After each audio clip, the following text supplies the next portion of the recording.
Hey, as far as this episode is concerned, I'm not trying to pick a fight with most people. Maybe a little bit with a couple of people. I'm grouchy. I'm really super grouchy as I sit down and record this because we have this thing unfolding in my country right now about a Hellfire missile that we shot at a family, an aid worker and somebody who was trying to do things that were redemptive and good in his own country. Didn't have the option to leave the country or go anywhere else. All he could do because of political circumstances was just try to make the very best of where he was and try to do things to fix things and make it better. And my government took tax dollars from people who voted against all of these actions and used those tax dollars to pay for a system by which something like this could happen. And then we used a drone, something against which there's absolutely no defense. And we Hellfire missiled a compound because apparently we thought it was terrorists or something. Whether you want to criticize people for being evil or people for being inept, either way, like if you hear a story like that and your response to what unfolded as I'm recording this here in the last week or so in my country in Afghanistan, and your first impulse is to be like, well, now, hold on, that's the cost of doing business and some like bad things. You can't always, we wish we could have absolute, if it doesn't bring moral outrage, like, I don't know what the heck is the matter with you. That should be the kind of story that universally stirs outrage in everyone. Don't need to score political points against that guy or that lady or this team or that team. Don't care. All I'm saying, and where my outrage lies on this issue, is I'm super against using drones and Hellfire missiles to rain deaths on families. And moral outrage probably isn't even an appropriate term to describe the level of anger that I feel, and that my guess would be almost every single one of you feels as well. I picked this one because it's recent and because it's an obvious moral affront. It's a terrible, terrible thing that thing happened. Jesus tells a story in Matthew 21 that is meant to conjure the same level of inarguable outrage. It smacks a little bit of a conversation we had a while back between Nathan the prophet and David, where David's like, what? Somebody did this morally outrageous thing? And the prophet's like, yeah, it was you are that man. It was you. And it broke David's heart and it changed him. Well, here we see that you are that man is the conclusion of the parable we're about to look at as well, but it doesn't seem to have had any softening effect on its intended audience in the same way that the words of the prophet had on David back in the day. Here's where we're at. We're Matthew chapter 21. Jesus enters the temple and he's teaching there. He's not afraid of anybody. He just goes right back to his father's house doing what he's supposed to do. The religious leaders come to him. They try to catch him in a trap, asking him where he gets off doing all this stuff. And Jesus is like, oh, okay, I'll answer you, but you got to answer me a question too. Where did John the Baptist get the authority to do this? Where did his baptism come from heaven or from men? They go into a little group. They huddle up. They're like, we just can't answer that. That's a devastating loss for us either way. So they come back out and they're like, we don't know. Yes, you do. That's implicit in the text. It doesn't actually say that. And Jesus is like, okay, well, neither will I tell you by what authority I'm doing these things. But it doesn't end there.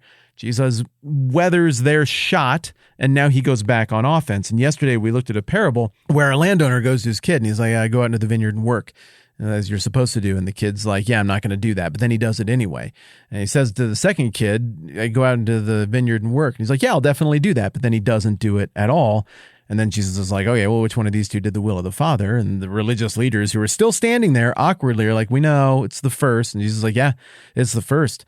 And I'll tell you the truth, that the people who are really screwed up and undesirable, who maybe got it wrong at first, but then listened to John's message and saw me for who I am, they're ahead of you on the way to the kingdom. And you saw this change in their lives, and it didn't bring about any repentance or softening in you at all. At this point, it's ramping up, but now we get to the moral outrage. Listen to another parable. There's a landowner who planted a vineyard, and he put a wall around it and dug a wine press in it and built a watchtower. Then he rented the vineyard to some farmers and went away on a journey.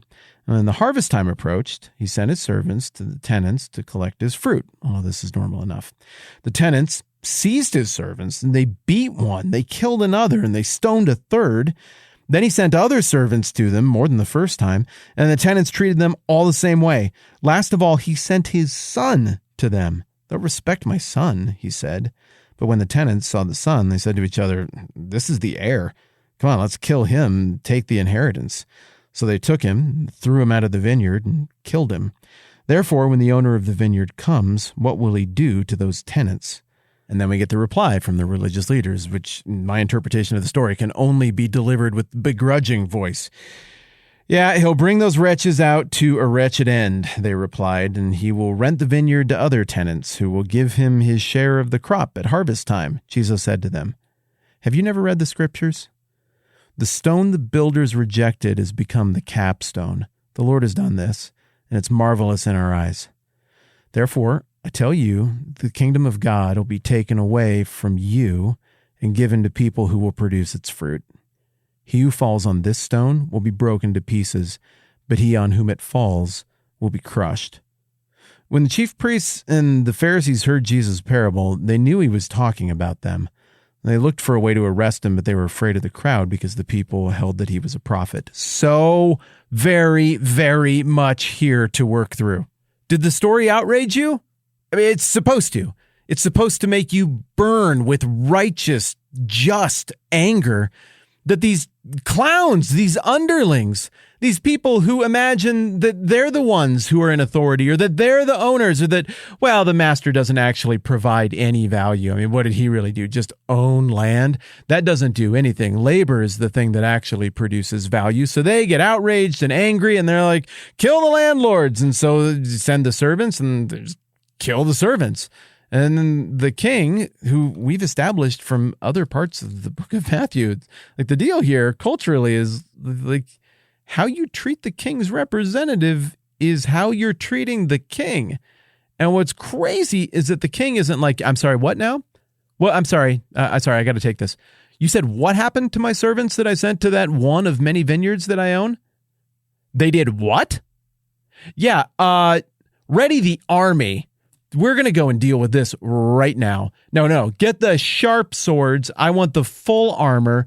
We are going to go put these fools down. They will pay for what they've. That's what a king in the ancient Near East would do in response to this. So the twist in this parable is that instead of raging at these murderous, vile, ungrateful, mentally tainted, morally deficient monsters who work for him, he instead sends more servants. Maybe you could read that and be like, dang, like, I'm glad you're being nice to the monstrous people, but if I'm one of the servants, I'm like, maybe you could be nicer to me. But the expectation is if you're truly in service of this king, you know that these are the ground rules. These are the values of this kingdom. He might just put you as his servant in a position where you go and represent his benevolence and patience and long suffering in places where it might hurt you physically to be a servant of this king. So he sends more servants, and they treat him all the same way. Now, typically in the ancient Near East, what would need to happen now is another phone call comes in, and he's doing something. He's like, I'm sorry, I got to take this. It says urgent. Yeah, what's going on? Seriously, again? All of them? That is the last straw. Get my sword, get the men. We're going to go put this. But he doesn't do that again. That's what you'd expect. But again, the twist is that he continues to be patient and long-suffering. And finally, he's like, well, surely they'll listen to my son. He wants reconciliation. Why would you want reconciliation with such obvious injustice, such evil, such vile, base behavior? You can't trust these people. They're irredeemable. They're done. They're beyond the pale. But instead, he sends his own son. He puts his own son on a horse and sends his own flesh and blood to go and resolve this. Did he really think that they would listen to his son? Was this king being a fool? Is this a reflection of the lack of wisdom of the king? Or is this a reflection of the patience and the bizarre, unmerited, unearned favor and love and compassion that this king has for these awful workers who not only get things wrong, but it's not like a bumbling get things wrong. It's a cruel, animal-like, evil, willful get things wrong. He sends his son. What do you know? They behave exactly the way they've behaved all along. And now, and only now, do we get to a place where the landlord is like, all right, enough. And even there, Jesus doesn't say exactly what's going to happen. He instead says, what do you guys think is going to happen? And it's the religious leaders who say, yeah, at this point, it's justice time. And that's going to be it. Blood is going to be shed. Judgment is inbound. And then interestingly, Jesus only partially affirms their estimation, agreeing with the religious leaders' assumption that the tenants who were tending the land will be stripped of tending the land, and someone else is going to be put in charge. A big part of the effectiveness of this parable is in the moral outrage it is designed to rightly and justly spark in anyone who hears the story. But unlike the news headlines that I'm angry about and that I talked about at the beginning of this episode, this story of Jesus doesn't end with just a moral, senseless outrage with nowhere to direct your frustration in a way that's going to be effective, but instead, it points us toward a deeper question that news headlines don't tend to do, and that is, what is the nature of this landowner? Why does he behave the way he does? And what is he going to do next? Like I said, there's a lot more to work through here coming up. Thank you for indulging me the occasional doses of passion. I'm Matt. This is the 10-Minute Bible Hour podcast. Let's do this again soon.